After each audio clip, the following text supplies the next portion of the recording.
ശ്രീ അജയ്കുമാർ, താങ്കൾ ഒരു trade union നേതാവ് എന്നതിനപ്പുറത്ത് താങ്കൾ ഒരു തൊഴിലാളി കൂടിയാണ്, KSRTCയിലെ ഡ്രൈവർ കൂടിയാണ്. അതുകൊണ്ട് ഒരുപക്ഷെ സലീം മടവൂർ പറഞ്ഞു വന്നത്, അദ്ദേഹം പറഞ്ഞു തൊഴിലാളികളെ അടക്കം സംരക്ഷിക്കുക എന്ന ഉത്തരവാദിത്വം കൂടിയുണ്ട് ഈ സർക്കാരിന്, അതാണ് സർക്കാർ സംവിധാനത്തിൻ്റെ പ്രത്യേകത എന്നാണ്. ഈ ഗണേഷ് കുമാർ പറഞ്ഞ വാക്കുകളെ താങ്കൾ ഏതർത്ഥത്തിലാണ് നോക്കിക്കാണുന്നത്? ഇതിൽ ആദ്യമായി പറയാനുള്ളത്, ഈ ചർച്ചയുടെ അടിസ്ഥാനം തന്നെ നിയുക്ത മന്ത്രിയും മുൻ മന്ത്രിയും തമ്മിലുള്ള ഒരു ഖോഖോ വിളിയുടെ വിഷയം. ഇപ്പോൾ നിയുക്ത മന്ത്രിയല്ല, മന്ത്രി ആയി കഴിഞ്ഞു. അതെ, മന്ത്രി, നിലവിലുള്ള മന്ത്രിയും പോയ മന്ത്രിയുമായിട്ടുള്ള ഖോഖോ വിളിയുടെ വിഷയമാണ്. ഒരു ട്രേഡ് യൂണിയൻ എന്ന നിലയ്ക്ക് ഞങ്ങൾക്ക് ഇതിൽ ആദ്യമായി പറയാനുള്ളത്, ഞങ്ങൾക്ക് ഇതിലൊരു രാഷ്ട്രീയവുമില്ല. ഞങ്ങൾക്കുള്ളത് നിലനിൽപ്പിന്റെയും വിശപ്പിന്റെയും രാഷ്ട്രീയമാണ്.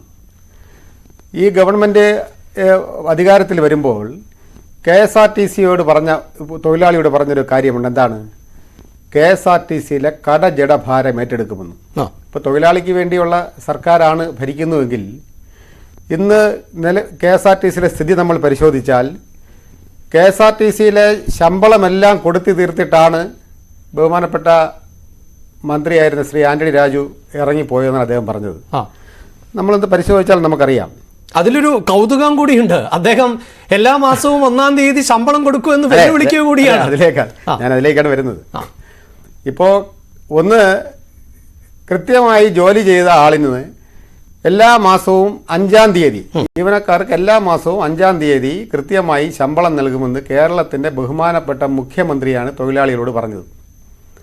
ആ വാക്ക് നാളിതുവരെ പാലിച്ചില്ല എന്ന് മാത്രമല്ല, അത് ശമ്പളം ഗഡുക്കളായി നൽകുന്നു എന്നുള്ളതൊരു വസ്തുതയാണ്. ഇപ്പോൾ അതിനുവേണ്ടി സമരം, പണിമുടക്ക് വരെ നടത്തിയ സംഘടനയാണ് KST എംപ്ലോയീസ് സംഘ്. പക്ഷേ അത് മാത്രവുമല്ല, ശമ്പളം പൂർണ്ണമായി വിതരണം ചെയ്തു എന്ന് പറയുമ്പോഴും ശമ്പള അരിയർ നൽകിയിട്ട് 1.5 വർഷമായി. അരിയർ ശമ്പളം നൽകിയിട്ട് ജീവനക്കാരിൽ നിന്ന് പിരിച്ചെടുത്ത NPSന്റെ തുക, KSRTCയിൽ 8630 NPS ജീവനക്കാരുണ്ട്.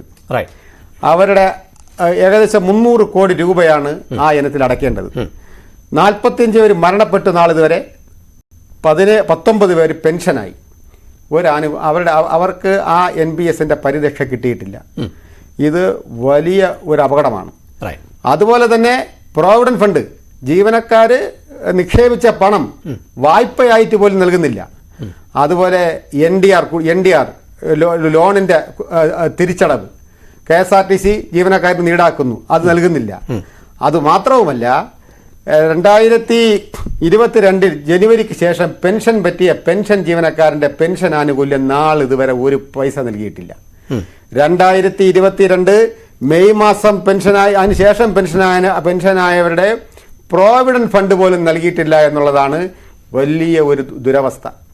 അപ്പോൾ ഇങ്ങനെ തൊഴിലാളിക്ക് വേണ്ടി ആണ് ഈ സർക്കാർ നിലകൊള്ളുന്നു എന്ന് പറയുമ്പോൾ KSRTCയുടെ ശമ്പളമടക്കമുള്ള കാര്യങ്ങൾ കൊടുത്തു തീർത്ത് ഇറങ്ങി എന്ന് ഒരു മന്ത്രി അദ്ദേഹം പറയുന്നത് അംഗീകരിക്കാൻ കഴിയില്ല. മാത്രവുമല്ല, 22% DA ആണ് ഇന്ന് സർക്കാർ ജീവനക്കാർക്കുള്ളത്.